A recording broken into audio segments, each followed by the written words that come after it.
الرجيم بسم الله الرحمن الرحيم أحييكم بالتحية الإسلام السلام عليكم ورحمة الله وبركاته. الحمد لله ثم الحمد لله رب العالمين والصلاة والسلام على أشرف الأنبياء والمرسلين وعلى آله وصحبه أجمعين.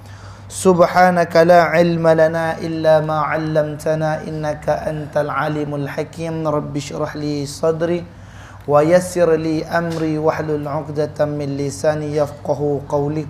Ana mal insana ma lam ya'lam. Alhamdulillahi rabbil alamin wal 'aqibatu lil muttaqin wal 'udwana illa 'alal zalimin. Ashhadu wa nashhadu an la ilaha illallah wahdahu la syarika lah wa ashhadu wa nashhadu anna Muhammadan abduhu wa rasuluh. Allahumma salli wa sallim ala sayyidina Muhammad wa ala alihi wa sahbihi ajma'in. Wala hawla wala quwwata illa billahil aliyil azim. Wala hawla wala quwwata illa billahil aliyil azim. Wala hawla wala quwwata illa billahil aliyil azim. Wa ba'du. Alhamdulillah. Segala puja dan puji yang tertentu dirafa'kan bagi Allah Subhanahu wa taala, Tuhan takluk sekalian alam. Dialah Tuhan yang layak disembah dengan sebenar-benar sembah, dan Dia jugalah Tuhan yang telah menciptakan kita sekaliannya, yang pada asalnya daripada setitik air yang tidak bererti dinamakan ia sebagai mani, lalu disimpan di dalam sebuah empangan yang kukuh dinamakan ia sebagai rahim ibu. Dalam tempoh dan waktu yang ditetapkan, maka lahirlah kita ke dunia ini diiringi dengan nikmat-nikmat daripada Allah Subhanahu wa taala. Dan sebesar-besar nikmat yang kita perolehi pada malam yang mulia ini adalah nikmat Islam dan iman. Selawat beserta salam ke atas junjungan besar kita Nabi Yuna Muhammadin sallallahu alaihi wasallam, yang mana syafaat dan bantuan daripada baginda Nabi lah yang kita dambakan di akhirat kelak, ke atas ahli keluarganya, para sahabatnya dan orang-orang yang mengikuti jejak langkahnya. Alhamdulillah, syukur kita kehadrat Allah Subhanahu wa taala, pada malam mulia ni dapat lagi sama-sama kita berhimpun dan berkumpul di dalam rumah Allah Subhanahu wa taala yang mulia ini, yang dinamakan ia sebagai Masjid Khairiyah Kampung Banjar, Teluk Intan, Perak, Darul Ridwan, bagi membicarakan sebuah kitab yang mengenalkan kita kepada sosok pribadi dan juga akhlak satu daripada makhluk Allah Ta'ala yang akan memberi syafaat kepada kita semuanya, iaitulah baginda Nabi sallallahu alaihi wasallam, Muhammad bin Abdullah. Dan kita telah sampai kepada topik bab yang ke-33, Babu ma ja'a fi ta'attar Rasulullah sallallahu alaihi wasallam, iaitu bab pada membahaskan barang yang telah datang pada haruman wangian Nabi sallallahu alaihi wasallam, yang kita tangguhkan pada hadis ke-213. Kita dah baca 213 213 sampai habis kita dah baca dah. Namun hari ini kita akan bacakan syarahnya. Kita akan terangkan cerita dia. A'udzu billahi minasyaitonir rajim. Bismillahirrahmanirrahim. Qala al-musannif rahimahullahu ta'ala wa bi'ulumihi fi kitabihi wa nafa'ani fid darainil amin. Kata pengarang kitab rahimahullahu ta'ala di dalam kitabnya pada hadis ke-213 dengan makna daripada Abi Hurairah radhiyallahu an berkata, qala Rasulullah sallallahu alaihi wasallam, tibur rijali ma zaharan rihuhu wa khafiya lunuhu, wa tibun nisa'i ma zahara lunuhu wa khafifar rihuhu. Rasulullah SAW bersabda yang bermaksud minyak wangi untuk laki-laki adalah yang harum baunya dan tersembunyi warnanya, manakala minyak wangi untuk wanita adalah yang kelihatan warnanya dan tersembunyi baunya. Hadis riwayat Abu Dawud dan Imam Tirmizi. Dan Imam Tirmizi mengatakan hadis ini adalah hasan. Maka Kita sedia maklum ajaran yang Nabi didik pada kita tentang memilih minyak wangi ataupun memilih minyak yang akan digunakan sebagai pewangi pada tubuh badan kita. Yang terbaik bagi orang laki-laki adalah minyaknya itu gawiyan reha, iaitu kuat baunya. Ketika dia pakai dapat dicium oleh orang kelilingnya, namun tidak kelihatan warnanya. Dia pakai macam minyak kat mana pakai minyak wangi ni, insya-Allah orang tak perasan dia pakai minyak wangi. Jadi ketika itu diketahui bahawa minyak wangi tadi semerbak harum baunya tetapi kurang warnanya ataupun tak kelihatan warnanya. Wa tibun nisa, dan sebaik-baik minyak wangi untuk perempuan pula ialah apa dia?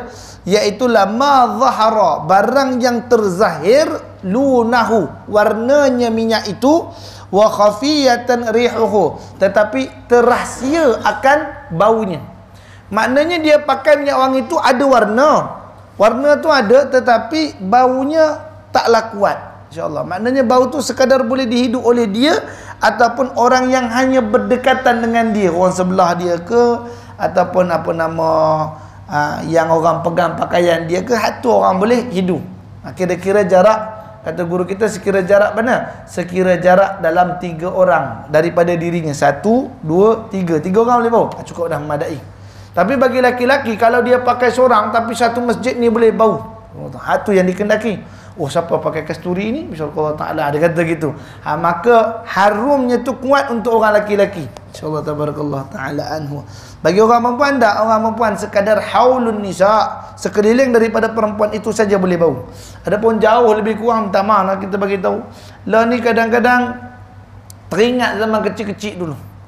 Kalau cikgu-cikgu sekolah ni, dia lintah baunya naik tingkat 2, tingkat 1 bau lagi.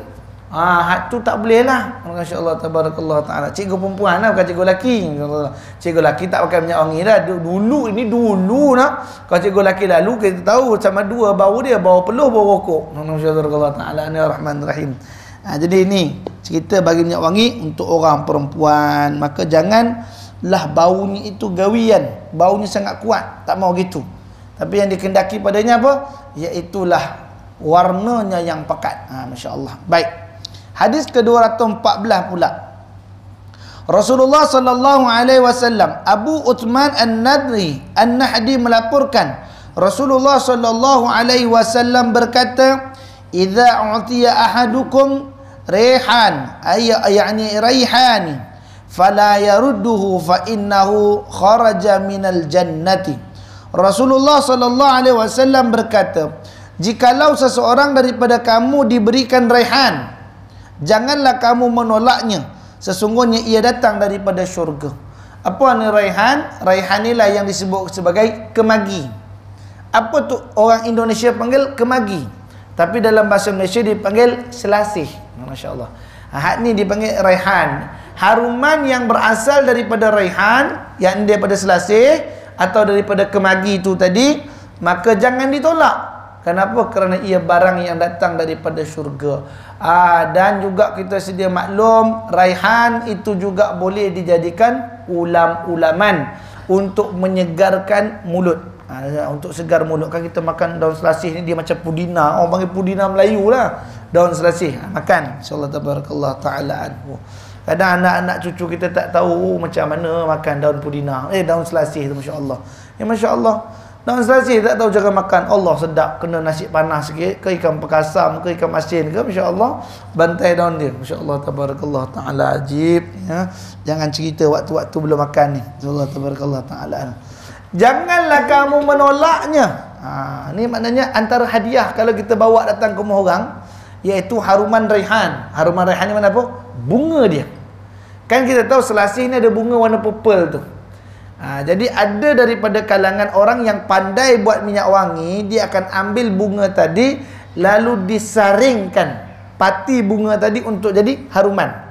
Hari ni yang banyak orang buat jalan pintas, iaitu nak dapatkan bau yang agak macam kemagi, sifatnya, bukan baunya, sifatnya macam bau selasih.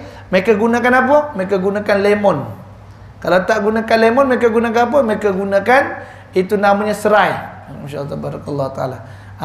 Dia ambil bau yang bau yang Allahumma salli ala sayyidina Muhammad, bau yang agak keras-keras tajam begitu. Inilah raihan, insyaallah tabarakallah taala. Bagus baunya. Jangan ditolak kata baginda Nabi sallallahu alaihi wasallam. Ni. Tu sebab kalau nak cerita haruman dalam dunia ni, hidung manusia dia boleh menghidu tidak kurang daripada 10,000 jenis bauan. Tak kurang. Mana kalau lebih itu bagus. Allah Taala.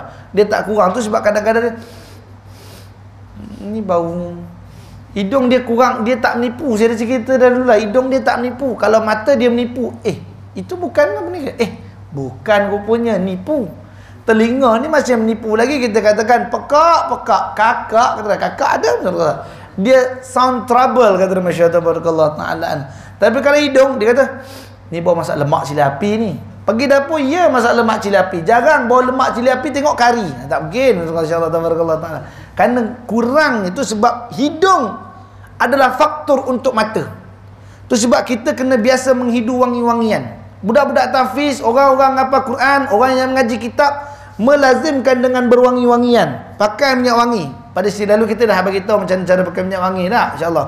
Bubuh di tangan lalu diusap dan disapukan ke arah tubuh badan dan sebagainya ala kulli hal. Tapi apa kita tahu bahawa wangian itu tadi dia mencerahkan mata, insya-Allah. Dia cerah mata. Cerah mata ni bukan makna tak pakai cermin mata, insya-Allah tabarakallah. Cerah mata tu makna pandangannya tu akan tepat, tajam pandangannya itu tadi. Walaupun dia pakai cermin mata, dia dapat orang tu pakai gelantangan ni, dia makna pandangan dia tu tepat. Insya-Allah tabarakallah taala. Dia panggil begitu dengan wangian. Dalil ni mana? Dalilnya saya dah bagi tahu dah pada siri lalu apa dia? Iaitu ketika mana bapa Nabi Allah Yusuf alaihi salatu wasallam. Siapa bapa dia? Yaqub nak. Nabi Allah Yaqub. Kan Nabi Allah Yaqub buta matanya. Kan Nabi Allah Yaqub buta. Ketika mana disuruh pergi bawa Bunyamin adikmu sekali. Tapi jagalah ketika mana abangnya Kan'an minta bawa Bunyamin. Nabi Yaqub tak bagi. Nanti apa kamu akan buat kepada Bunyamin? Kerana Bunyamin ni iaitu adik kepada Nabi Yusuf. Kan'an abang Nabi Yusuf tapi abang lain mak. Nabi Yaqub ada 4 isteri. Jadi tiap-tiap adik-beradik ni tadi ada pasang masing-masing. Nabi Yusuf pasangannya Bunyamin, adik dia Bunyamin. Abangnya Yusuf, adiknya Bunyamin. Maka ketika itu disebutkan bahawa sungguhnya ketika sampai di Mesir, Yusuf tahan Bunyamin dengan alasan mencuri gelas emas daripada istana. Itu piala emas bekas minum diraja. Hinggalah dititipkan baju Nabi Allah Yusuf alaihi salatu wasallam. Bawakan baju ini kepada bapakku Yaqub, kata dia, masya-Allah. Dalam perjalanan kita boleh rujuk dalam surah Yusuf kan, masya-Allah. Dalam perjalanan apa kata Nabi Yaqub dalam firman Allah Taala? Sesungguhnya telah berkata Yaqub, telah menghidu aku akan baunya Yusuf. Masya-Allah. Disebut itu, aku telah hidu bau Yusuf berdekatan dengan aku. Walhal baju tu tak sampai lagi. Hidungnya telah mendapat teka baju tu bau badannya Yusuf alaihi wassalatu wassalam. Sampai saja baju Yusuf di tangannya, kata anak yang sulung, bapa, ini aku bawakan baju Nabi, bawa baju adikku Yusuf kepadamu. Maka dia ambil baju tu, dia cium. Ketika dia cium bajunya Nabi Allah Yusuf alaihi wassalatu wassalam, diturunkan baju tu, apa Allah bagi? Buka matanya, dia nampak dunia balik, insya-Allah. Jadi obatnya tadi bukan barang makan, barang cium. Sembuh buta je dengan sebab barang cium, bukan barang makan. Bukan barang operate. Masya-Allah tabarakallah. Jadi tu sebab lazimilah akan bau-bauan yang baik untuk menyihatkan badan. Tu kata Al-Imam Asy-Syafi'i rahimahullah taala, 4 perkara yang menguatkan ingatan. Yang pertama, kerap mandi. Banyak mandi, jangan tak mandi. Orang nak mengaji dia kena banyak mandi. Masya-Allah. Yang kedua apa dia? Berwangi-wangian. Masya-Allah tabarakallah taala. Pertama mandi, yang kedua berwangi-wangian, yang ketiga atau makan daging 40 hari sekali. Daging lah, daging merah, bukan daging ayam, daging merah ni, daging kambing ke, daging kerbau ke, daging lembu ke, masya-Allah tabarakallah taala, 40 hari sekali minimal. Kalau dia nak makan hari-hari tu terpulang dia lah, nanti kena darah tinggi, jangan marahkan saya pula Allah taala tu. Tapi saya dah bagi tahu yang diajar Imam Syafi'i 40 hari sekali. Ada yang keempat kata Imam Syafi'i rahimahullah taala, apa dia? Iaitulah jaga pandangan matanya. Pandang mata tu kena jaga. Supaya barang yang dihafal tidaklah sukar untuknya. Jadi kita cerita tentang kemagi selasih. Ni cerita orang nak mati. Orang saleh yang mana ketika dia nak mati, Allah Ta'ala menitipkan kepadanya 500 malaikat. 500 malaikat turun minal jannah, turun daripada syurga, tanzilun minal jannah, turun mereka daripada syurga dengan membawa talam-talam at-tabaqut tawilah. Tabaqut tawil mana apa? Talam lunjung. InsyaAllah itu maknanya pinggan besar. Talam dia bawa turun, malaikat 500 malaikat ni turun bawa talam. Ini kata siapa? Imam As-Sayyuti rahimahullah taala dalam kitabnya Barzakh, insyaallah. Ketika dia turun bawa apa nama talam-talam besar tu tadi, yang mana di dalamnya berisi raihan atau berisi kemagi, selasih, yang kemagi itu tadi atau selasih itu tadi, satu bunganya ada 20 kelopak dan tiap-tiap kelopak baunya berbeza-beza. Jadi ada 20 bau daripada selasih itu tadi. Masya-Allah tabarakallahu taala anha. Jadi kita sedia maklum, sampai nyawa nak dicabutkan, barang terakhir kena hidup lagi itu orang soleh dapat hidup bau kemagi. Sekarang ni saya tak berapa biasa jumpa. Ada jumpa tapi tak biasa jumpa. Masya-Allah, nak sebutkan tak banyak lah, jarang-jarang kata Piramli, masya-Allah taala anha. Iaitu ketika orang nazak. Biasa dulu masa saya mengaji tu saya pergi, masya-Allah, orang nazak di rumahnya akan dipasangkan setanggi. Masalah. Dipasangkan setanggi atau dibakarkan bukhur atau dibakarkan kemian. Ini untuk orang mati. Insya-Allah tabarakallah taala. Supaya barang ketika matinya itu hidup barang yang wangi-wangi. Roh tu nak keluar. Dan di antara mudah roh keluar apa dia? Iaitu orang yang fa'astaqsiru, orang yang memperbanyakkan siwakun, banyak bersiwak. Semua benda dia bersiwak. Ini siapa kata? Al-Imam, Allahumma salli ala Imam Asy-Syatiri, Al-Habib Asy-Syatiri, di dalam kitabnya iaitu Nailur Raja', syarah kepada Safinatun Najah, iaitu menceritakan tentang kelebihan kayu siwak. Orang yang sentiasa membersihkan giginya dengan kayu siwak, maka nanti pada pengakhir hidupnya dimudahkan Allah untuk nyawanya keluar daripada jasadnya. Tu dia. Jadi jangan malam-malam gosok gigi lah kita. Kalau doktor kata 3 kali sehari, double 6 kali sehari kita. Nabi suruh 6 kali.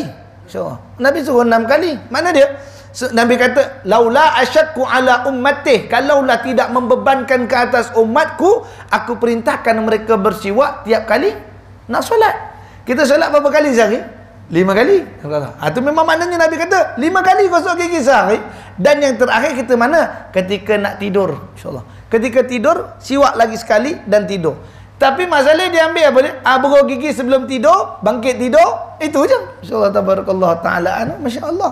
Hakikat Nabi ajak sentiasa membersihkan gigi 5 kali sehari minimal. InsyaAllah tabarakallah ta'ala. Kalau dia bangun solat sunat 2 rakaat, bangkit siwak, bangkit siwak. Saya tengok Al-Habib Umar bin Muhammad bin Salim bin Abu Bakar bin Salim Allah bi wara'ah. Ni saksi mata saya sendiri ketika beliau mendirikan solat sunat, masya-Allah. Waktu tu dia pakai jubah hijau beginilah. Saya ingat saya lagi, masya-Allah. Dia bangun, lemparkan ridak di depan, dia ambil dia siwak, masya-Allah. Udah dia siwak, Allahu akbar, Allahu akbar, Allahu akbar. Dia bangun lagi. Dia ambil siwak, dia bersiwak lagi, masya-Allah taala. Solat lagi. Assalamualaikum warahmatullahi wabarakatuh. Kalau tarawih itu 20 rakaat, 10 kali dia bersiwak. Insyaallah taala. Sebab itu. Kalau tarawih itu 20 rakaat, 10 kali dia bersiwak untuk tarawih saja. Witir nanti cerita lain pula. Sembahyang malam cerita lain pula. Itu sebab para ulama senyum mereka tu, walaupun gigi mereka taklah putih macam gigi artis, tidaklah dia buat apa nama scaling gigi ataupun pakai braces, tapi senyum mereka tu tenang hati orang. Kenapa? Pada tiap bibir-bibir senyuman mereka itu terdapat para malaikat yang sentiasa menjadikan qurrah ayun, jadi penyejuk mata bila orang pandang senyum dia, Allah cantik, kata masya-Allah tabarakallah taala anhu. Itu sebab Al-Habib kalau senyum dia suka nampak gigi dia, masya-Allah tabarakallah taala. Nak bagi tahu tentang kelebihan membersihkan gigi. Itu sebab gigi ni antara asbab barang yang perlu diwangikan juga. Dengan cara apa? Makan barang yang wangi-wangi, insya-Allah. Makan barang wangi-wangi lah. Daun selasih, daun pudina, insya-Allah. Orang Melayu dulu berapa dia jaga gigi sampai wangi giginya? Makan sogek. Masya-Allah tabarakallah taala. Disogeknya dengan tembakau tu, masya-Allah tabarakallah taala, biar harum. Atau orang-orang belah Asia tu bagaimana dia makan dikunyahnya sirih. Barang-barang yang berangin, kata dia, Masya Allah. Kita hari ni macam-macam ada. Mentos, ada min, ada gula-gula, ada balon. Allah Tabarakallah Ta'ala anu. Boleh gigit chewing gum, gigit lagi. Tapi jangan yang pakai poliden. Allah Tabarakallah Ta'ala anu. Kan gigit chewing gum dengan gigi-gigi sekali tanggal. Masya Allah Tabarakallah Ta'ala. Maka yang lembut-lembut tetapi yang wangi. Itu sebab makan pun penting wangi. Untuk mendatangkan zat badan. Itu sebab orang ambil. Piramli kan buat cerita. Ambil. Sedap? Sedap? Kata dia, insyaAllah. Ambil bau saja, kata dia, Masya Allah, Barakallah Ta'ala. Itu, ni nak cerita dia ni, tentang ada satu orang, khadam, ni adalah khadam. Khadam ni tukang masak. Dia masak yang sedap-sedap pada tuan dia. 20 tahun, dia masak sedap-sedap untuk tuan dia. Tapi tuannya kurus saja. Tukang masak yang gemuk. Masya Allah Ta'ala. Pada tukang masak-masak. Masya Allah, Barakallah Ta'ala. Maka tuan, apa dia punya tuan kata, sesungguhnya engkau telah mencuri zat makananku dengan sebab menghidu baunya. Masya-Allah. Jadi kata kawan ni, macam mana aku nak masak kalau aku tak hidu? Maknanya dia sambil masak tu kan automatik bau tu naik. Masya-Allah Taala anu. Jadi tuan dia kata, engkau telah mencuri makananku sebelum aku makan. Masya-Allah. Maksudnya bau tadi telah dia dapat dulu. Ketika tu dakwa pergi mahkamah. Pergi je berqadi. Aku nak dakwa orang begini masya-Allah. Ketika itu disabit cerita panjang, saya pendek cerita dia. Bila dia bicara, katanya memang betul saya hirup baunya. Macam mana saya nak masak tutup hidung? Mana boleh masak sambil tutup hidung? Kata Masya Allah Ta'ala. Masak mesti buka hidung. Nak tak nak saya tercium bau masakan tadi. Kata hakim, insyaAllah, kalau begitu awak didenda dengan bayaran sebanyak 1000 dinar. 1000 dinar bukan sikit. Sebab makan zat tuan punya bauan makanan 20 tahun. Dendanya 1000 dinar. InsyaAllah. Tuan yang punya makan, tuan rumah dia, seronok dapat 1000 dinar senang-senang aja tu. Tapi, kata tuan hakim, tapi bayarannya juga dengan cara yang berbeza. Bagaimana? Diambilkan tin. Dia ambil tin. Ada 1000 dinar? Ada. Dah ambil 1000 dinar, masuk ke dalam tin. Ting, ting, ting. Kata hakim, awak dengar baik-baik? Ya, saya tengah dengar. Awak hitung. Ting 1 dinar, ting 2 dinar, ting 3 dinar, sampai 1000 dinar. Cukup 1000 dinar? Cukup. Bagus, bayarannya telah selesai. Duitnya saya tak dapat. Begitulah dengan orang ni. Dia dapat bau je, tak dapat makan. Awak pun tak dapat duit, dapat bunyi je. InsyaAllah Tabarakallah Ta'ala. Itu hukum nak bagi tahu yang demikian rupa, bahawa sungguhnya bauan itu boleh menyegarkan badan. Bauan itu tadi boleh menambahkan zat pada badan. Itu sebab orang minta maaf saya sebut, kalau kurus keping benar tu sebenarnya datang makan itu sapedek je, dia bukan hidu, tak ada. Tahu-tahu dah kenyang, basi. Tak ada bau pun, kata Masya Allah. Sebab dia dah balon je dulu, dia bukan pakai hidu. InsyaAllah Tabarakallah Ta'ala. Itu dia penting hidung ni, barang hidung. Ya syummu, untuk hidu bau-bau barang-barang yang diberikan oleh Allah Subhanahu Wa Ta'ala. Ni Allah bagi alam ni ada bau belaka ni. Ya, dengan bunga, ada bau kambing, ada bau lembu, ada bau madu, ada bau madu pun ada bau. Madu tengok pada apa yang dimakan oleh lebah tu lah. Masya-Allah Tabarakallah. Kalau lebah itu makan apa nama? Lebah tu makan bunga masam baunya. Kalau makan bunga manis baunya. Itu dia, demikian rupa. Baik. Jadi faham kita, barang yang jangan tolak apa dia? Selasih. Orang Melayu memang sinonim dengan selasih. Ku tanam selasih, kata dia, Masya-Allah Tabarakallah Ta'ala. Kata SM Salim apa dia? Sedaun selasih dimakan kuda, kata dia, Masya-Allah Tabarakallah Ta'ala. Masya-Allah. Ya Allah, menjelin ku bertentang dah. Bagi lagu itu lah saya, tak betul tak? Daun selasih dimakan kuda, kata dia, insya-Allah. Masya-Allah. Macam-macam.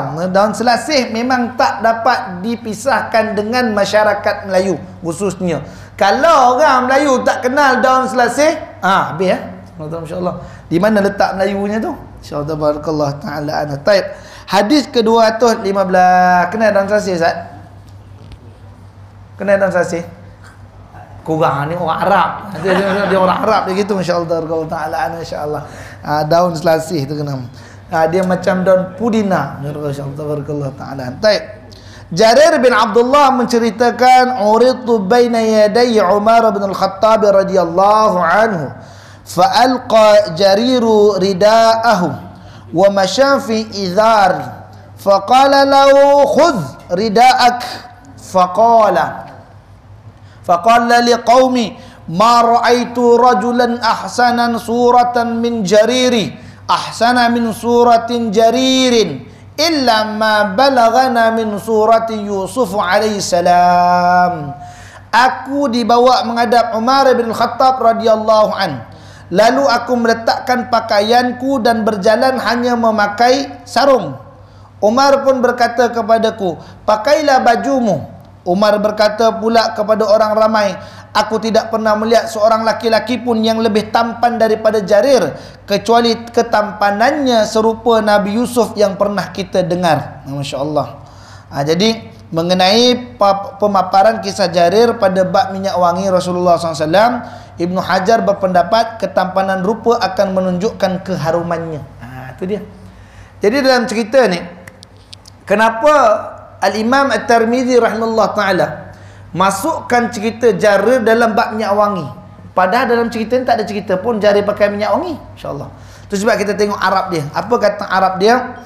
Urida baina yadayhi Umar bin Khattab. Satu hari aku diambil, kemudian aku diletakkan dengan Sayyidina Umar Al-Khattab. Fa'alqa Jarirun rida'ahu. Kemudian dia meletakkan ridaknya. Ridak ni pakaian sebenarnya. Tu sebab orang Malaysia, apa nama dia, dia ada baju Melayu, dia ada jubah dan sebagainya. Kalau orang-orang Yaman khususnya, kadang ridak ni sangat penting. Mereka pakai buat kain pelekat, buat kain sarung daripada ridak, dan baju juga daripada ridak, insyaAllah. Jadi maknanya ridak ni ada beberapa jenis cara pakai dia. Kalau kita buka lebar, dia pakai yang menutupi badan tu, yang boleh gulung ke atas, jadi dia jadi baju. InsyaAllah tabarakallah ta'ala. Itu dalam hadis ni kata aku meletakkan bajuku. Tak, sebenarnya ridak ni apa? Ridak ni bukan kain yang saya bawa ni saja. Apa jenis kain yang mana tempatnya diletakkan gantungannya atas bahu, insyaAllah. Jadi baju juga tergantung di atas bahu. Jadi boleh dikatakan ia sebagai ridak. Dinamakan dia sebagai ridak. Sebab Nabi SAW kata, janganlah kalian keluar daripada rumah. Ada ulama mengatakan jangan keluar daripada rumah. Sandar pada hadis mengatakan jangan kalian keluar daripada rumah melainkan sekurang-kurangnya meletakkan sehelai benang di atas bahu. InsyaAllah. Hak tu nak katakan, tu sebab para ulama hari ni dia pakai jubah, dia pakai lagi yang ni kerana nak mengambilkan sunnah baginda Nabi SAW meletakkan sesuatu di atas bahu. InsyaAllah tabarakallah ta'ala. Pakailah tuala good morning pun tak apa, tuala rewang tu, bubuh situ ada bubuh bunga RM1, misalnya bunga RM10 ke, pakai. Niat li sunnati Rasulullah SAW. Itu je niat kita kerana nak dapatkan apa yang Nabi SAW suruh, letakkan atas bahu.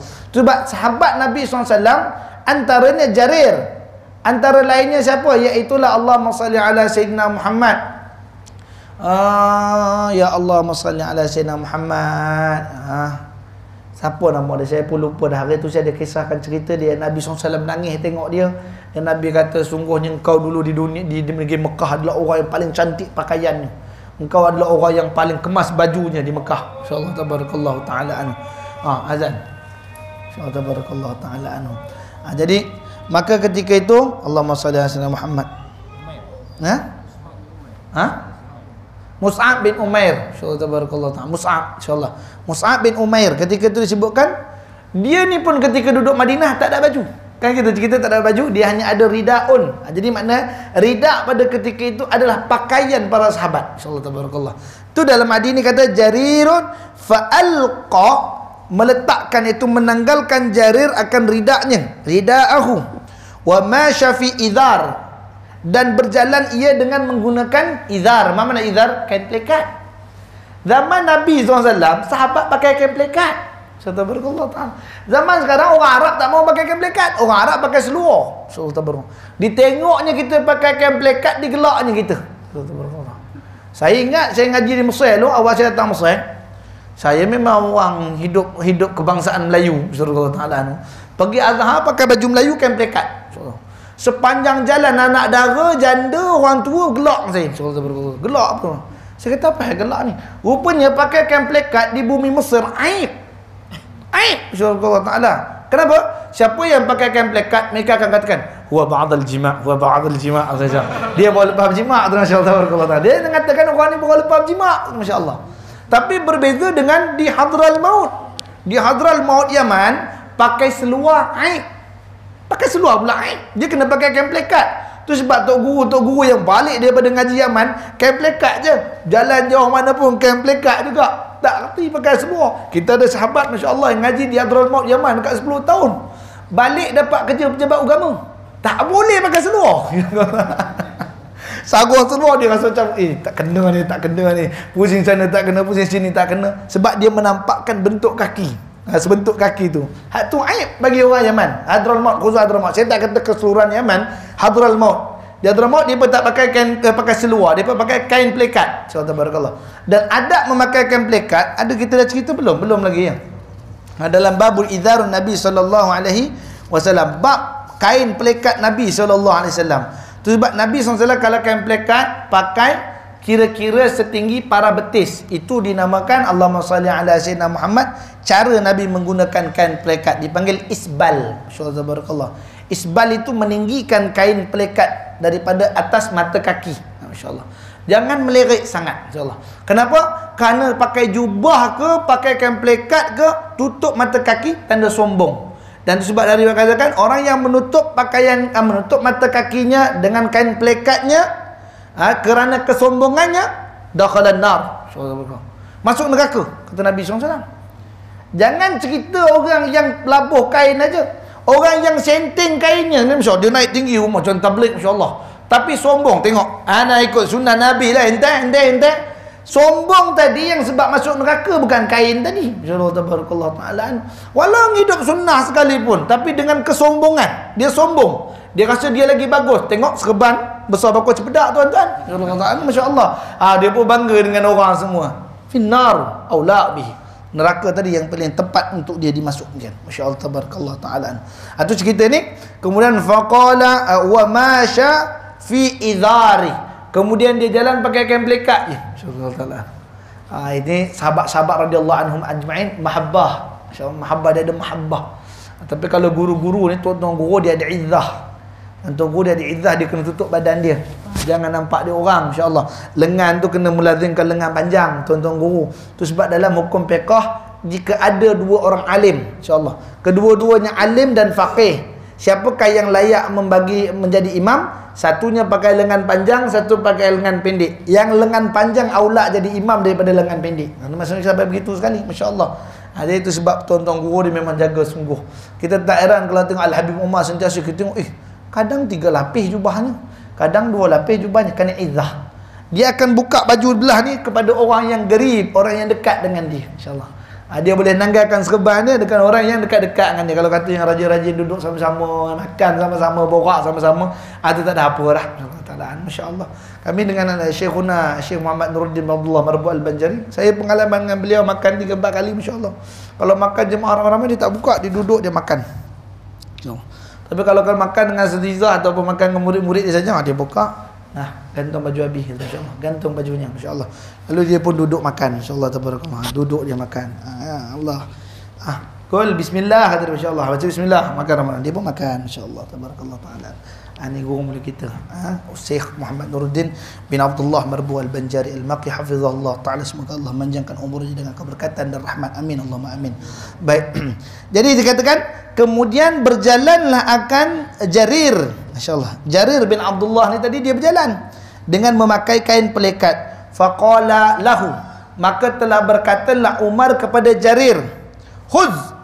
Khuz ni makna ambillah, masyaallah. Khuz, ambillah. Akhaza, kalimah asalnya akhaza ya'khuzu, khuz, masyaallah. Ambillah olehmu rida'a. Ambillah kain kau ni, kata Umar. Nak ambil kain ni, masyaallah. Ngapa? Faqala liqaumi, kata dia, masya-Allah. Dia kata ambil ni khuz ni mana pakailah, ambillah supaya dapat tutup badanmu, tapi bukan dengan nada yang tegas. Lalu kata Sayyidina Umar Al-Khattab radhiyallahu an kepada kaumnya, iaitu kaum muslimin, ma ra'aitu rajulun, tidaklah aku pernah melihat akan seorang laki-laki, atau maknanya tidaklah aku pernah melihat satu orang laki-laki ahsanu suratan, yang dimaksud sini laki-laki apa dia? Orang awam daripada kalian sahabat. Kalau kata laki-laki yang paling ahsan man huwa Rasulullah sallallahu alaihi wasallam, itu orang paling mulia sekali ya Rasulullah sallallahu alaihi wa ala alihi wasallam, masyaallah. Maka ketika itu dikatakan ma raaitu rajulan ahsanu suratahu tu apa? Wajahnya ataupun paras bentuk tubuh badannya. Min jarir, daripada jarir. Mana jarir ni orang yang paling kacak tampan aku tengok. Sini bukan makna kacak tampan situ dah.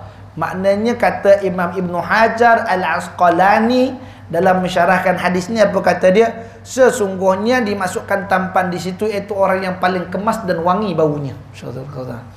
Jadi orang kemas-kemas ni pasal wangi baunya. Tabarakallahu taala. Kalau ni selebet-selebet tak mau wangi. Tabarakallahu taala. Ni selebet-selebet pakainya dah. Kerana Nabi SAW bukan menuntut kita untuk memakai pakaian yang buruk-buruk dah. Nabi kata apa? Pakailah olehmu pakaian yang terbaik. Nabi sebut terbaik. Hatta ketika jenazah Nabi SAW sebelum dikebumikan, jenazahnya ditutup menggunakan kain diperbuat dari negeri Rom. Kain mahal tutup jenazah Nabi SAW. Kain yang terbaik. Ini Aisyah cakap. Ditutup jenazah Nabi dengan kain yang baik. Maka baikkan olehmu. Pilih kalau nak pakai minyak wangi, pastikan bau yang baik pada hidungmu dan hidung teman-temanmu. Kadang-kadang ada orang beli minyak wangi dia pakai, sedap ni pun dia pakai. Orang sebelah tak ada, kenapa dia pakai kapur barus pula datang ni, insya-Allah tabarakallah. Kapur barus memang. Kapur barus dia memang sejenis wangian. Saya lupa saya nak bawa nanti, insya-Allah ada rezeki tu saya akan bawa satu minyak wangi diperbuat daripada kapur barus, insya-Allah. Nama dia ini terbuatan daripada kasturi emas, insya-Allah. Nama dia iaitu Panglima Awang. Nama minyak wangi itu Panglima Awang. Bahan dia kapur barus, insya-Allah. Kapur barus ni bukan makna kapur mandi mayat tu. Tak. Dia sejenis kapur yang datang daripada sebuah daerah di Aceh, nama tempat tu Barus. Insya-Allah. Nama tempat tu Barus. Di situlah paling banyak pokok barus, insya-Allah. Pokok baru. Kapur barus ni dia bukan kapur macam kapur tanah. Dia getah pokok. InsyaAllah. Dia getah pokok yang nama pokok tu barus. Kemudian dia hanya ada di negeri Aceh. Itu yang kapur yang paling terbaik. Subhanallah taala. Mungkin ada setengah yang mengatakan bukan, dia itu batang kayu yang tertanam dalam tanah, iaitu tanah barus tadi tu. Dia macam labu sayung lah tuan-tuan. Insya-Allah tabarakallah. Labu sayung walaupun orang Perak, memang orang Kuala, ambil dia bawa datang kemari. Ayah nyuruh buat labu. Insya-Allah tabarakallah taala. Tolong buat labu di sini boleh? Alat kami sediakan, tapi syarat tanah pakai tanah Teluk Intan. Mau jadi labu sayung? Tobat lahum tak jadi tuan-tuan. Insya-Allah. Tak jadi labu sayung. Ambil tanah Bagan Datuk, tanah liat, cantik dengan tanah laut.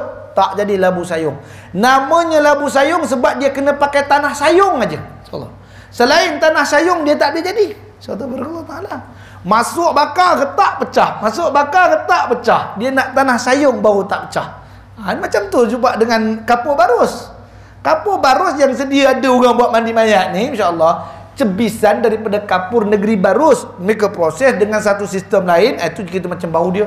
Sebenarnya baunya wangi. Bau dia wangi, tuan-tuan, masya-Allah. Cuma dah letak kat mayat, orang takut. Subhanallah ta'ala, masya-Allah. Kalau dia busuk, kita tak letak kat mayat. Kalau dia busuk, kita tak letak mayat. Apa kita letak kat mayat? Serbuk cendana, masya-Allah. Serbuk cendana kita letak. Kalau kita letak kayu cendana, apa kedana keluarga dia lepas ni, masya-Allah ta'ala. Mana nak cari kayu cendana? Kayu cendana yang terbaik ialah datang daripada Kelantan. Subhanallah ta'ala. Pasir Merah. Di sana ialah kayu cendana yang paling terbaik dan paling tua di dunia. Subhanallah. Kalau kapur barus, yang terbaik kapur barus dari Aceh. Subhanallah ta'ala. Gaharu. Gaharu yang paling baik iaitu gaharu di Asia. Subhanallah. Asia punya gaharu paling baik kerana dia ada cuaca tropika yang sangat baik. Tu dia. Walaupun yang bakar gaharu orang Arab. Yang bakar gaharu orang Arab. Orang Arab dia ambil bakar letak. Marhaban, bubuh lagi, masya-Allah. Mesir tak dapat nak bakar gaharu sangat. Dapat dia kena ambil Emirate punya, dia kena ambil apa nama Yaman punya. Orang Mesir dia terkenal dengan mahmul. Mahmul tu apa dia? Mahmul ni itu daripada getah pokok. Atau kita boleh sebutkan dengan gelaran Allahumma shalli ala Muhammad, apa nama tu?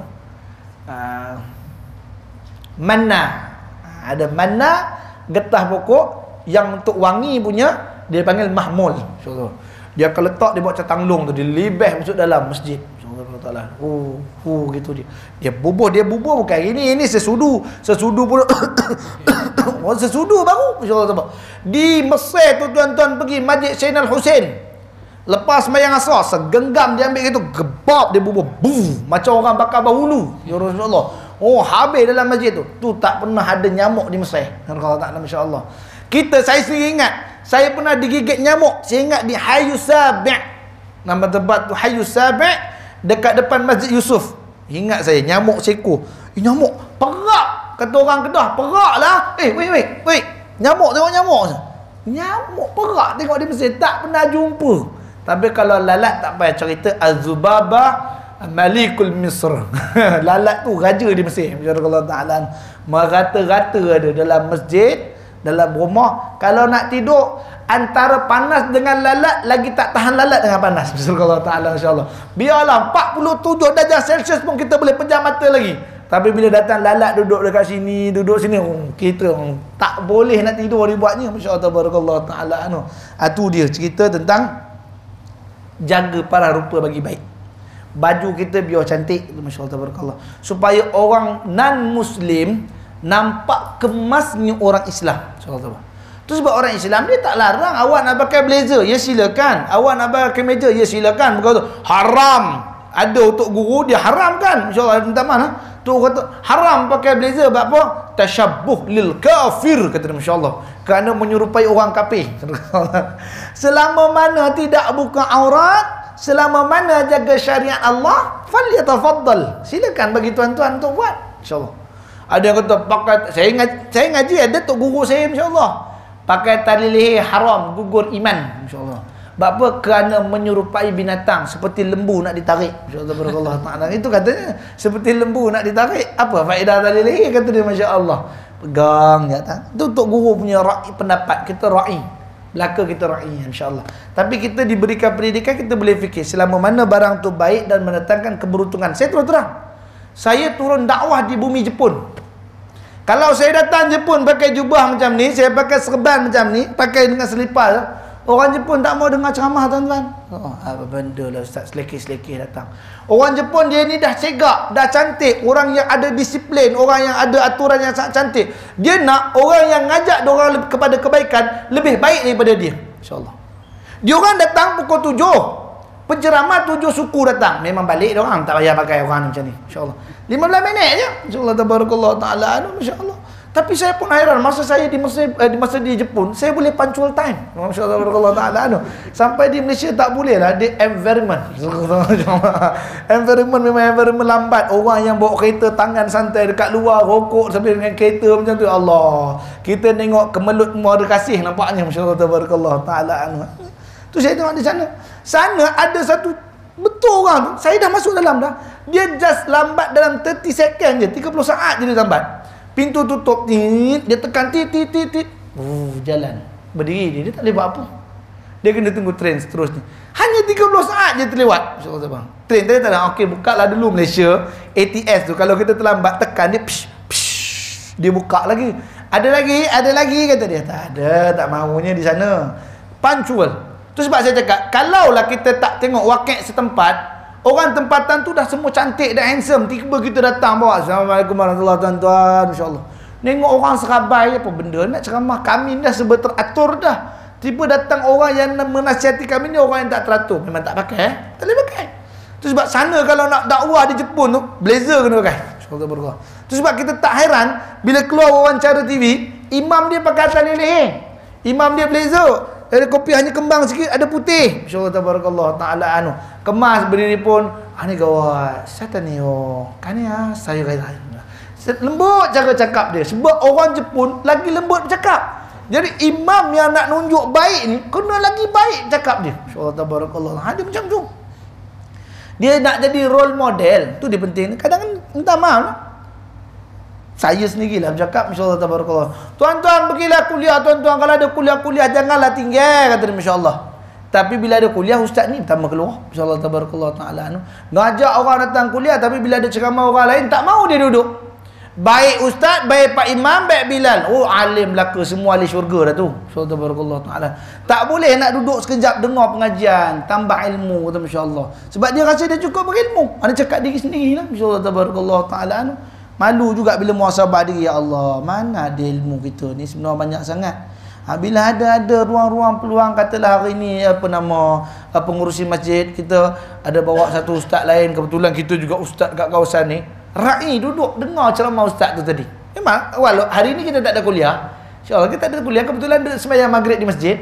Apa salah kalau kata Melayunya, apa kiranya kalau dapat kita duduk bersama, insya-Allah tabarakallah taala, duduk meramaikan majlis.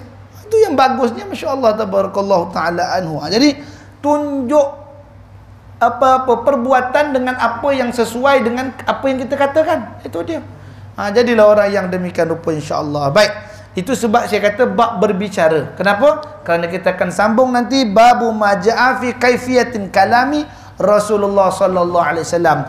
Bab pada barang yang telah datang pada menceritakan kaifiyah, yakni cara-cara baginda Nabi sallallahu alaihi wasallam bercakap. Wallahu a'lam. Baik.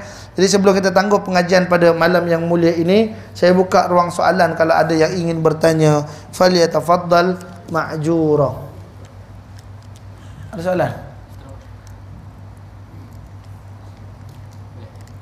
Dia melekat di tepi, patut cari tak jumpa. Insya-Allah. Ada soalannya? Insya-Allah Ustaz. Fadhal. Apa faedah kayu sugi? Baik, fadhal. Air dia tu untuk apa? Air sugi ya. Permulaan kata ulama. Gigit, kita telan air tu. Allah. Baik. Untuk fadilah kayu sugi dulu boleh. Kayu sugi yang diambil daripada pokoknya boleh begitu. Kayu sugi yang beli di kedai, tuan-tuan jangan buat macam tu nah. Sebab dia letak ubat. Dia ada ubat di kayu sugi itu supaya dia bertahan, supaya dia tak reput ataupun dia tak, jangan ditelan airnya tu. Itu ada ubat dia tu. Ini saya dengar daripada beberapa orang ahli medik dia bercakap tentang ubat tu.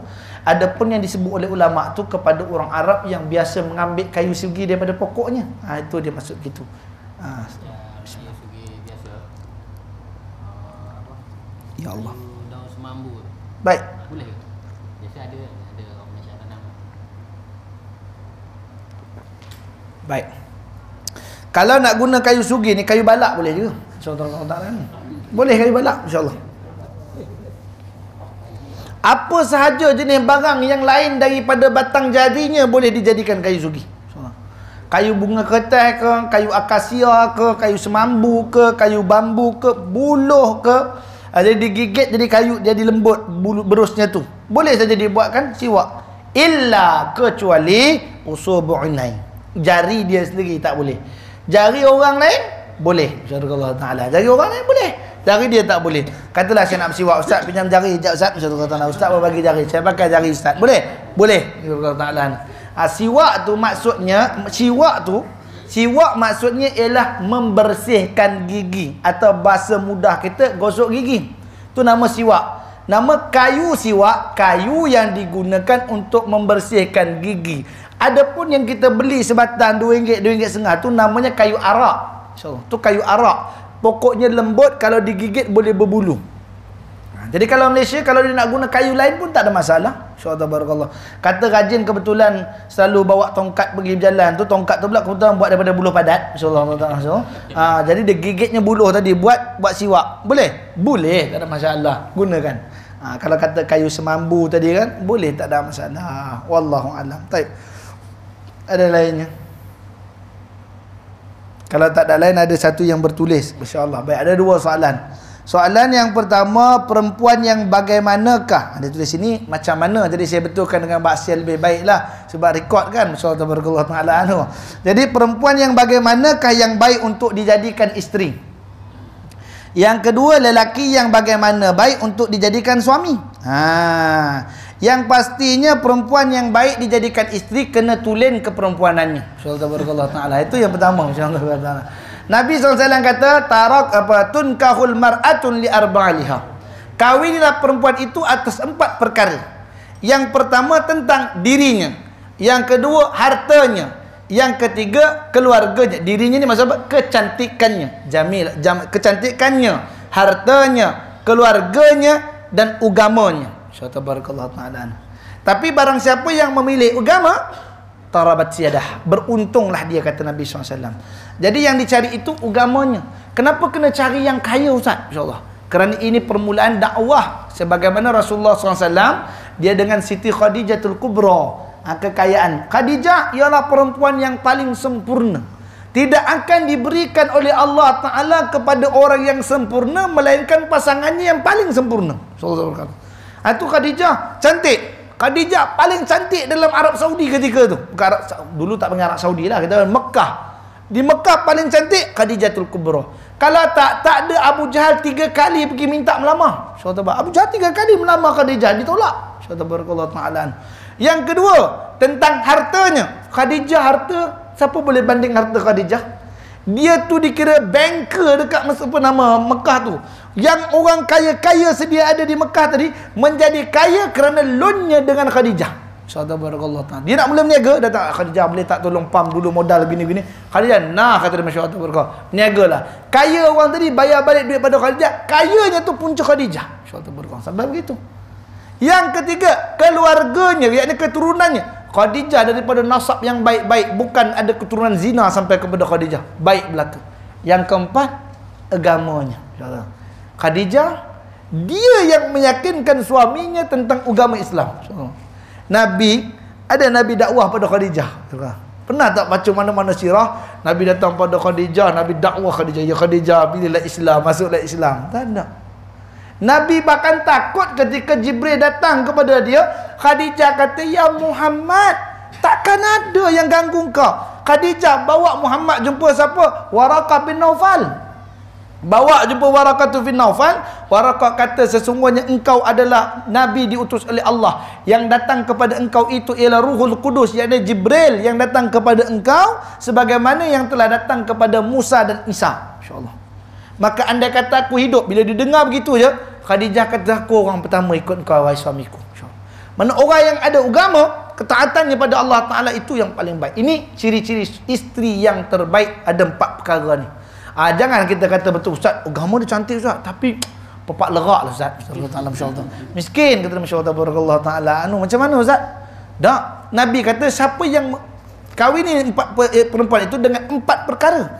Mana boleh pilih sebenarnya. Tapi kalau dapat 4 itu terbaik. Kadang-kadang nak dapat 4 ni susah. Dia kaya, keluarganya baik, harta banyak, muka selebet. InsyaAllah ta'ala. Muka tak cantik, InsyaAllah ta'ala, tapi kaya. InsyaAllah. Kenapa? Ini bekas janda. Wah Ustaz, udah repot dengan maknya. Kata suami dulu, kata Masya Allah. Kurang 1 dah, tak dapat 4. Ataupun mukanya cantik, keluarganya baik, hartanya banyak, agamanya buruk. Tak ada agama. InsyaAllah ta'ala. Tinggal 3 juga. Ataupun orangnya cantik, harta banyak, agama elok, tapi keluarga tak baik. InsyaAllah. Pun ada juga begitu. InsyaAllah. Nak dapat pakej 4 ni siapa yang ada? Khadijah. Hatta isteri Nabi yang 9 lain tak ada macam Khadijah. Tak ada. Kalau kita kata Aisyah, Aisyah dia cantik, dia taat, keluarganya baik, namun hartanya tak ada. InsyaAllah. Dia tak ada harta. Bapaknya habis dah harta pada agama Allah Ta'ala. Dan kalau ada kaya Abu Bakar sekalipun, bukan miliknya Aisyah, milik Abu Bakar. Khadijah, dia kaya, harta dia, bukan harta bapak dia. Nak ceritakan kita, itu harta dia, dia usahawan. Allah Ta'ala nak sebut paling perfect Khadijatul Kubra. Kalau dapat cara itu, Masya Allah, tabarakallah ta'ala. Tu saya kata lah ni, nak cari yang begitu belum tentu. Tu sebab dia ada satu kitabnya, Manaqibun Al-Bushra Manaqibul Khadijatul Kubra. Nabi masa kahwin dengan Khadijah, Nabi bagi mas kahwin pada Khadijah. Bagi mas kahwin pada Khadijah. Tapi apa yang Khadijah buat, dia bagi juga dekat Nabi SAW. Tu sebab Allah, alam yajidka yatiman fa'awa wa wajadaka dhalam fa'ada wa wajadaka 'ailan fa'aghna. Hei Muhammad, apakah kau lupa dulu kau anak yatim, kami pelihara engkau. Engkau bingung, kami bagi hidayah pada engkau. Wa wajadaka dulu engkau miskin Muhammad, fa'aghna, kami yang kayakan engkau dengan sebab pernikahanmu dengan Khadijah. Tu kalau kata nak dapat, carilah Khadijah. Itu sebaik-baiknya. Daripada perut Khadijah tu lahirnya seorang anak taat namanya Fatimatul Zahra Al-Batul. InsyaAllah tabarakallah ta'ala anhu. Tu sebab Imam Asy-Syafi'i ditanya oleh orang, wahai Imam Asy-Syafi'i, bagaimana engkau boleh jadi orang alim, bagaimana engkau boleh cerdas akal, bagaimana engkau boleh jadi orang yang bijak? Katanya sekalian benda itu bermula daripada bapakku. Kata dia, Masya Allah. Apa ya rahsia bapak engkau? Kata dia. Rahsianya ialah bapakku ketika mencari calon ibu aku. Masya Allah, tabarakallah. Calon ibu untuk aku ni, Masya Allah, tabarakallah. Yang nak lahirkan aku ni nanti orangnya baik, ada agama. Itu yang paling penting. Masya Allah, tabarakallah ta'ala anu. Kalau dapat cantik sekalipun, udah macam bidadari di langit, Masya Allah. Tapi kalau tak ada agama, itu bergaduh tu. Masya Allah, tabarakallah ta'ala anu. Kenapa? Kadang masalah kecil je pun bergaduh di mahkamah, pelik. Sebenarnya udah tak sayang dah. Tuntutan cerai di Selangor tu satu hari 7 kes tuntutan cerai. Satu hari. Sebulan berapa? Subhanallah ta'ala. 10 hari 70. Kalau 20 hari 140. 30 hari 210. Surga ta'ala, insyaAllah. 210 kes sehari. Sebulan. InsyaAllah. Setahun 3,000 ke 4,000 kes. Tu sebab tak heran. Ini tuntutan cerai. Orang nak menikah tak payah beratur. Datang daftar nikah. Yang beratur siapa? Tuntutan cerai. Pergi tengok pejabat agama. Tuan-tuan tengok, Masya-Allah. Tu sebab kata pejabat agama tak boleh nak jaga masjid lah, begini, Masya-Allah. Jangan salah pejabat agama bahagian nikah kahwin. Marah pada bahagian pengurusan masjid. Sebab ada bahagian-bahagian masing-masing. Tapi saya nak bagi tahu, tuntutan cerai lebih ramai daripada tuntutan nikah. Kita cuma nampak makan kenduri aja. Kalau ada kenduri cerai, banyak tiap hari ada kenduri cerai. Subhanallah ta'ala. Nak kata kalau ada kenduri cerai, Subhanallah ta'ala. Kenduri kahwin dapat cuti sekolah je tak? Kalau cerai ni ada banyak cerai, Masya-Allah tabaraka. Sebab apa? Kadang dah tak ada rasa sayang. Itu cerita dia. Alasan apa? Suami suka tekan ubat gigi dekat tengah, kata Masya-Allah. Kan ubat gigi begitu. Dia suka picit dia dari belakang. Suami datang picit kat tengah. Pergi filekan cerai. Tahun lepas paling kelakar, minta tuntutan cerai. Kerana apa? Kerana isteri suka makan kerepek dalam kereta. So, makan kerepek dalam kereta pun masalah. So, minta cerai. Dia tak suka, kata. Kereta dia bersepah nanti. Subhanallah ta'ala. Ada lagi dahsyat, minta maaf, saya malu nak bercakap di sini sebenarnya. Tuntutan cerai apa? Punggung isteri warna hitam. Pun tuntut cerai. Jadi sebenarnya tujuan kahwin tu apa? Punggung ke? Subhanallah ta'ala. Tak tahu juga. Ya, Masya-Allah tabarakallah ta'ala. Itu dia. Tujuan kahwin ni untuk mendekatkan kita kepada gerbang menuju Allah Subhanahu Wa Taala. Tu dia. Pasangan tu tadi digunakan untuk mendekatkan diri kepada Allah Taala. Jadi, bagaimana dengan milih suami yang baik pula? Ada suami macam Firaun juga. Masya-Allah tabarakallahu taala. Masya-Allah. Jadi suami yang baik ialah suami yang ada rasa tanggungjawab terhadap isteri. Tu dia paling penting. Apa tanggungjawabnya? Iaitu dia boleh memegang firman Allah, ku anfusakum wa ahlikum nara. Dia dapat jaga ahli keluarga dia dari masuk api neraka. Syaratnya apa? Agama juga tadi. Kacak lah macam Leonardo DiCaprio sekalipun, Masya-Allah tabarakallah ta'ala anhu, ataupun seperti apa nama artis sebagainya, kalau tak ada agama tak guna juga. Masya-Allah tabarakallah ta'ala. Cerai berai juga. 3-4 kali menikah, cerailah dah antara 8,888 ringgit 88 sen. Bulan 8 hari bulan 8 2008. 8 bulan kahwin bercerai. Subhanallah ta'ala. InsyaAllah ada jadi. Subhanallah ta'ala. Tak ada kena-mengena dengan hidup yang mati lah, tapi memang itu ada berlaku. Subhanallah ta'ala anhu. Jadi itu soalan dia. Suami yang baik, isteri yang baik, iaitu mereka yang ada dalam sibghatullah, wa man ahsanu minallahi sibghah. Duduk dalam acuan didikan Allah Ta'ala. Itu dia. Orang yang ada takut pada Allah Ta'ala, insya-Allah dijaga Allah Ta'ala keluarganya dalam keadaan baik. Wallahu a'lam. Ada lainnya? InsyaAllah. Dia bila sibuk pasal nikah ni, seronok panjang cerita dia, insya-Allah Ta'ala, insya-Allah. Ada? Pak Din ada soalan. Apa soalan Pak Din? Insya-Allah Ta'ala. Cara milih anak dara Pak Din? Insya-Allah Ta'ala, insya-Allah. Ya Rahman, bismillah. Baik. Kalau tak ada sekadar itu saja yang dibunuh rahmati Allah Ta'ala. Apa tu? Masya-Allah. Jadi sekadar itu saja pada malam mulia ni. Salah silap tutur bicara saya, apa saya sampaikan. Kalaulah tak bertepatan dengan murad kita, maka saya susun 10 jari mohon maaf kepada hadirin yang dibunuh rahmatullah ta'ala sekalian. Kepada barisan ahli jawatan kuasa masjid, saya mohon ditegur diri ini dengan teguran bisawat. Kepada Allah Ta'ala saya mohon ampun buat kita selama mana kita berada dalam majlis ini, insyaAllah tabarakallahu ta'ala. Aqulu qawli hadza wa astaghfirullahal azim li wa lakum. lisairil muslimin wal muslimat wal mu'minin wal mu'minat fastaghfiru innahu wal ghafurur rahim. Rabbana anta bismillahirrahmanirrahim. Rabbana anfa'na bima 'allamtana rabbi 'allimna alladhi yanfa'una rabbi faqihna wa faqih lana wa qarabati lana fi dinina ma'al qudri unsa wa dzakkarallahu maftah 'alaina futuhal 'arifin inna siratal mustaqim siratal ladzina an'amta 'alaihim minan nabiy wasiddiq wasyuhada wassalihin wa sunna ulaika rafiqa ya arhamar rahimin. Sallallahu alaihi wasallam Muhammad wa ala alihi washabihi baraka wasallam. Alhamdulillahirabbil alamin. Taqabbalallahu minkum. Jadi yang dibunuh rahmatullah taala, akhir pesan saya, jangan lupa berwangi-wangian. Tu sebab orang tua-tua kalau dia baca berjanji, akhir berjanji apa kata dia? Atirillahumma gabrahul karim. InsyaAllah wangikan olehmu akan makam Nabi kita yang mulia. InsyaAllah tabarakallah ta'ala. Jadi berwangi-wangianlah kita. Wallahu alam. Wassalamualaikum warahmatullahi wabarakatuh.